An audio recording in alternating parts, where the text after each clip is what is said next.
In this video, I'm going to look at step functions, which are just a specific type of piecewise function. This is a type of graph where when we look at it, the graph looks like a set of steps or like a staircase. So let's look at my first example here. This just says Priority Mail charges $4.50 to ship a package that weighs 1 pound or less. From there, they then charge an extra $1 for every additional pound or a fraction of a pound, all the way up to 5 pounds. So let's go ahead. We're going to write a function that models this, and then we're going to graph that over here. And I'm going to say P equals P for priority mail.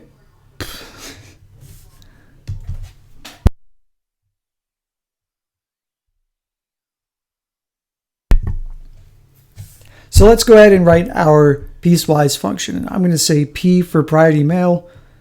P equals our piecewise function. So first of all, they charge $4.50, so I can just say 4.5 if that package is between 0 and 1 pounds. This is saying weighing 1 pound or less. So I can write that algebraically just like this. If x is greater than 0 and less than or equal to 1. So this is just saying if x is between 0 and 1, all the way up to 1 pound, the price would be $4.50. And then going up from there, they charge an extra $1, which is going to bring us to 5.5, $5.50. So here that's 5.5 if x is between 1 and 2, all the way up to 2. So I'm going to use that less than or equal sign with the little line on the bottom.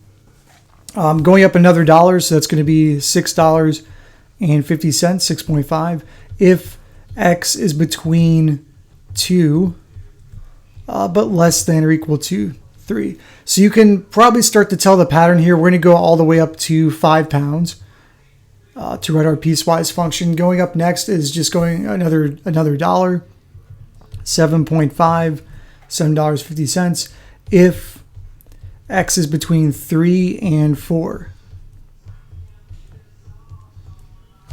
All right, and the last one, another $1 is going to be 8.5. There we go. If x is between 4 pounds, but less than or equal to 5 pounds. Okay, so this is going to be our piecewise function with 5 parts, 5 subfunctions. And if I come over here to graph this, just starting at $4.50 is going to be kind of halfway in between the 4 and the 5. And I'm going to graph it just like this. I'm putting a bubble on 0 and then all the way over to 1. The price is always going to be $4.50 anywhere in between this. And you'll notice that I used an open bubble for 0 because there's no line on the bottom here. It's not equal to 0. It's greater than 0. But I did bubble in the 1. All right, so that's what we're going to do for the next one also for 5.5, kind of in between 5 and 6 here. Same thing going all the way up to 3 pounds. It's going to be the same. All right, so let's go ahead and do that for these next few subfunctions. 6.5 is going to look the same all the way up to 3 pounds. 7.5 also the same. And you can start to tell here, this is why we call this a step function, because it's looking like a staircase here. All right, so that's it, all the way up to 5 pounds, which is the maximum weight that they're going to ship here. Okay, so that's basically it. Just read through the problem, use that to write your piecewise function, and then we can use this to graph that over here. Let's do one more example. So the next one that I have for you here, here I've already graphed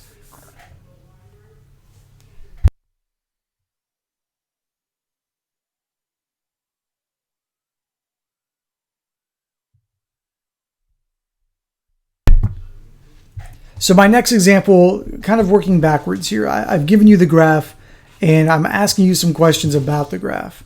So this is just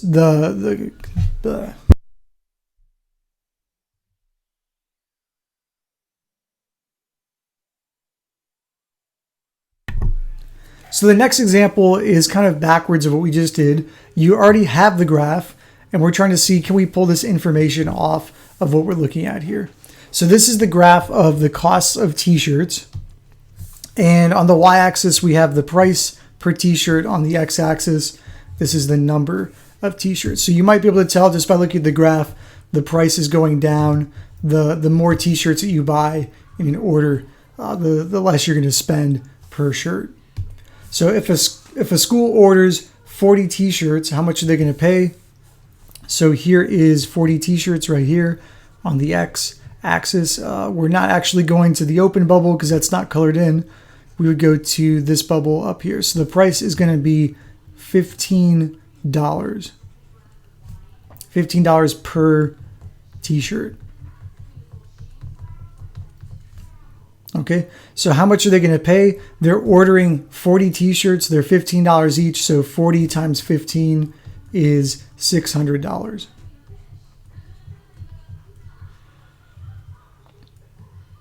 All right, let's look at the next question here. So what happens as these customers order fewer shirts? You can tell the less shirts that I order, the higher the price is, right?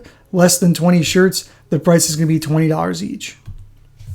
So I would just say the price goes up.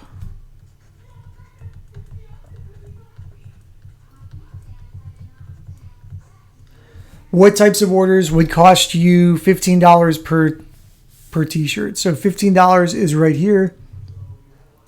It looks like we're just going from 20 all the way up to 40. So as long as this is between 40, so less than or equal to 40, but greater than 20, so 21 or higher.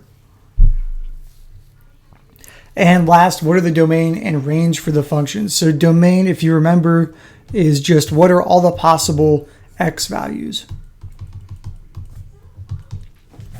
So for the number of shirts, I can start at 0. I could have an order of 0, I guess, really.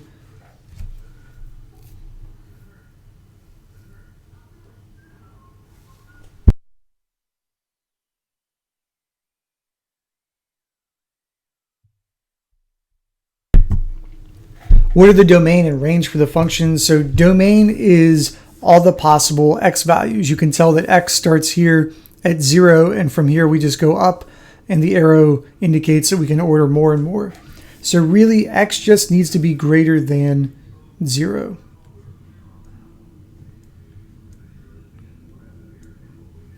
Right, you can't order 0 t-shirts because that just wouldn't be an order. So anything bigger than 0. What's the range? So the maximum price we can pay, the maximum y value is 20. And this goes all the way down to 5. And you really can't get a price that's better than $5 per t-shirt, not from this graph, from this company. So for y, y has to be in between 20 and 5. All right.